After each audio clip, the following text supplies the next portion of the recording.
നമസ്കാരം സുഹൃത്തുക്കളെ, പുതിയൊരു വീഡിയോയിലേക്ക് നിങ്ങൾക്ക് സ്വാഗതം. ഇന്ന് നമ്മൾ ചർച്ച ചെയ്യാൻ പോകുന്നത് ലോക ശ്രദ്ധ നേടിയ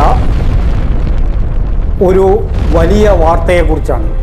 റഷ്യയുടെ സുംഡേ പ്ലെയിൻ, അതല്ലെങ്കിൽ ലോകാവസാനം എന്ന് നമ്മൾ പറയുന്ന വിമാനം ഇറാനിലെത്തിയിരിക്കുന്നു.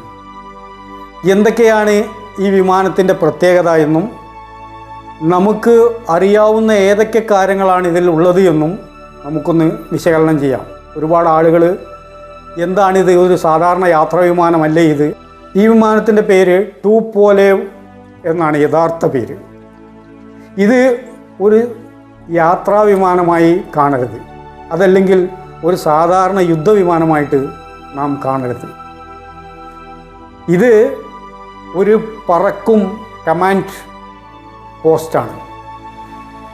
യുദ്ധം പോലെയുള്ള അതീവ ഗൗരവമുള്ള സാഹചര്യങ്ങളിൽ ശത്രുപക്ഷം കരയിൽ യുദ്ധത്തിന് കൊടുക്കുന്ന മെസ്സേജുകളും മറ്റുമൊക്കെ ബോംബിട്ട് തകർത്ത് അവരുടെ കമ്മ്യൂണിക്കേഷനൊക്കെ ബ്ലോക്കാക്കുമ്പോൾ ആകാശത്തിരുന്നു കൊണ്ട് മിലിറ്ററിയുടെ സൈന്യാധിപന്മാർക്കും മിലിറ്ററിയുടെ കമാൻഡർമാർക്കും ഭരണകർത്താക്കൾക്കും അവർ കരയിലെ തൻ്റെ സൈന്യങ്ങൾക്ക്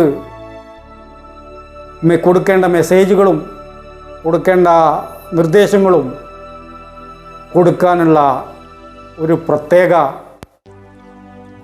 വിമാനമാണ്. പക്ഷേ ഇപ്പോൾ റഷ്യ ഇത് ഇറാന് കൈമാറിയിരിക്കുകയാണ്. ഇറാനെ സംബന്ധിച്ചിടത്തോളം ഇറാന് ഏറ്റവും ഗുണകരമായ ഒരു വിമാനം കൂടിയായിട്ട് ഇത് മാറാൻ കഴിയും. രാജ്യത്തിൻ്റെ പരമാധികാരത്തെ കാത്തുസൂക്ഷിക്കാൻ വേണ്ടി അവരുടെ മിലിറ്ററിക്ക് കൊടുക്കേണ്ട നിർദ്ദേശങ്ങൾ ഈ വിമാനത്തിൽ ഇരുന്നു കൊണ്ട് അവർക്ക് കൊടുക്കാൻ കഴിയും. അമേരിക്കൻ ഇലക്ട്രോണിക് യുദ്ധതന്ത്രങ്ങളെ പ്രതിരോധിക്കാൻ ഇതിലെ സാങ്കേതിക വിദ്യ സഹായകമാവും. റഡാറിൽ പെടാതെ സഞ്ചരിക്കാൻ ഈ വിമാനത്തിന് കഴിവുണ്ട്. വായുവിൽ വെച്ച് തന്നെ ഇന്ധനം നിറക്കാൻ സൗകര്യമുള്ള ഈ പറക്കും തളികയ്ക്ക് എത്ര മാസം ആകാശത്ത് നിലയുറപ്പിക്കാൻ കഴിയുമെന്ന് റഷ്യ ഇതുവരെയും പുറത്തുവിട്ടിട്ടില്ല. അത് റഷ്യയുടെ ഒരു സ്വകാര്യതയായി അവർ കാത്തുസൂക്ഷിച്ചിരിക്കുകയാണ്. അതീവ സുരക്ഷാ വലയത്തിലാണ് ഈ വിമാനം പറക്കുന്നത്. ശത്രു രാജ്യങ്ങളുടെ ആക്രമണം ആധുനിക സാങ്കേതിക വിദ്യ ഉപയോഗിച്ച് നേരത്തെ തന്നെ മനസ്സിലാക്കി അതിനെ പ്രതിരോധിക്കാനുള്ള കഴിവും ഈ വിമാനത്തിന് ഉള്ളതുകൊണ്ട് ഈ വിമാനത്തിനെ പെട്ടെന്ന് ശത്രു രാജ്യങ്ങൾക്ക് ആക്രമിക്കാൻ കഴിയില്ല. പ്രിയപ്പെട്ടവരെ, ആകാശത്ത് നാം എന്നും കാണുന്ന വെള്ളി നക്ഷത്രം പോലെയുള്ള വിമാനമല്ല ഈ വിമാനം. റഷ്യയുടെ പറക്കും തളികയാണ്. പ്രിയപ്പെട്ടവരെ, അമേരിക്ക രാസായുധമുണ്ടെന്ന് പറഞ്ഞ് ഇറാഖിനെ തകർത്ത് തരിപ്പണമാക്കി.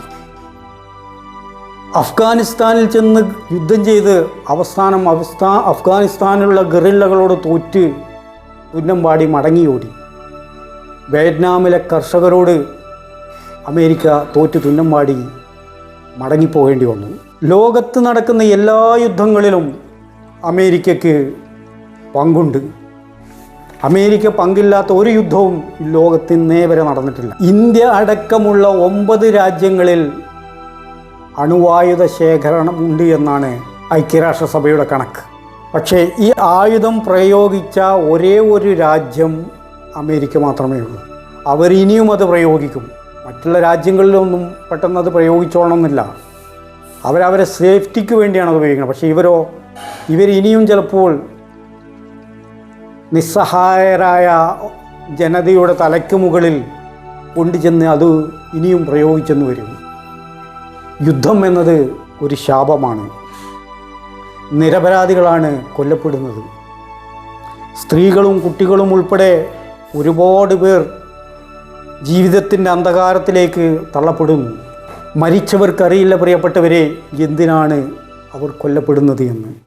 കൈയും കാലും മനുഷ്യ ശരീരത്തിലെ പല അവയവങ്ങളും നഷ്ടപ്പെട്ട് മരിച്ചിട്ട് ജീവിക്കുന്ന ഒരു സമൂഹം, അവർക്കും അറിയില്ല അവരെന്തിനാണ് ഇങ്ങനെ ആയത് എന്ന്. ലക്ഷോപലക്ഷം ജനങ്ങൾ ഇന്നും അങ്ങനെ ജീവിക്കുന്നുണ്ട്.